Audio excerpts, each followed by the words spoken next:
Police মন্ত্রীর কাঠগড়ায় traffic police. Constable নিগ্রহ কাণ্ডে অভিযোগকারী ট্রাফিক পুলিশের সততা নিয়ে প্রশ্ন তুলে মেয়রের ভাইজির পাশেই দাঁড়ালেন মুখ্যমন্ত্রী।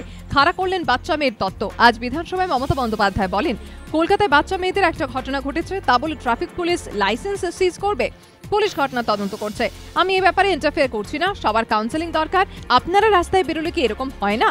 100% রাজনৈতিক নেতা যেমন সৎ নন, তেমনি পুলিশের মধ্যেও 1% রয়েছে যাদের জন্য পুলিশের ফেস নষ্ট হচ্ছে।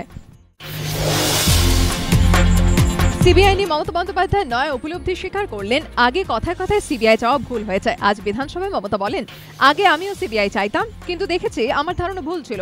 14টি ওয়াক অফ সম্পত্তির তদন্ত সিবিআইকে দিয়েছিলাম, সিবিআই নেয়নি। ওরা যেটা পলিটিক্যালি স্যুট করে সেটাই করে। রানাঘাট কাণ্ড সিবিআইকে দিয়েছিলাম, ওরা করেনি। নন্দীগ্রামের নিচুতলা অফিসারদের অভিযুক্ত করেছে সিবিআই, ওপরতলার অফিসারদের ছাড় দিয়েছে। বড় অফিসারদের বিরুদ্ধে ব্যবস্থা নিলে নিচুতলার বিরুদ্ধে ব্যবস্থা নেব। এখন বাজি ফাটলেও কথায় কথায় এনআইএ সিবিআই তদন্ত চাওয়া হয়।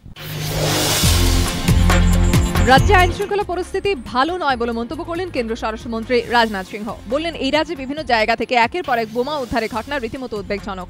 পশ্চিমবঙ্গের রাজনৈতিক হিংসা ও সন্ত্রাস নিয়ে অসন্তোষ প্রকাশ করেন রাজনাথ। বলেন, গণতান্ত্রিক ব্যবস্থায় এই ধরনের ঘটনা বরদাস্ত করা যায় না। আজ কলকাতা প্রেস ক্লাবে সাংবাদিকদের মুখোমুখি হন কেন্দ্রীয় স্বরাষ্ট্রমন্ত্রী।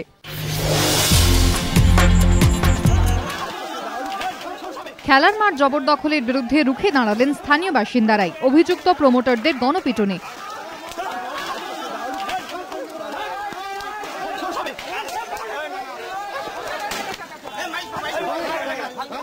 ঘটনাস্থল বহরমপুরের কাশিমবাজার। স্থানীয় বাসিন্দাদের দাবি, কাশিমবাজার বড় রাজবাড়ির 7 বিঘা জমি দীর্ঘদিন ধরে খেলার মাঠ হিসেবে ব্যবহৃত হয়ে আসছে। বড় রাজবাড়ির উত্তরসূরিরাও এ ব্যাপারে কোনোদিন আপত্তি করেননি, কিন্তু অভিযোগ সম্প্রতি বড় রাজবাড়ির এক কেয়ারটেকারের সঙ্গে যোগসাজশ করে খেলার মাঠের জমি জবরদখলের চেষ্টা করেন এলাকার 7 প্রমোটার। বাসিন্দাদের আরও দাবি, একাধিকবার নিষেধ করা সত্ত্বেও শোনেননি অভিযুক্ত প্রমোটাররা, উল্টে জমি জবরদখলের চেষ্টা চালিয়ে যায় তারা। মঙ্গলবার তাঁদের ওই জমিতে দেখা মাত্রই জনরোষ আছড়ে পড়ে অভিযুক্তদের ওপর। ভাঙচুর করা হয় বেশ কয়েকটি বাইকেও। জনরোষ থেকে বাঁচতে এরপরে ঘটনাস্থল ছেড়ে পালান অভিযুক্ত 7 প্রমোটার। ফেরার কাশিমবাজার বড় রাজবাড়ির কেয়ারটেকারও। পুলিশ ঘটনা তদন্ত শুরু করেছে।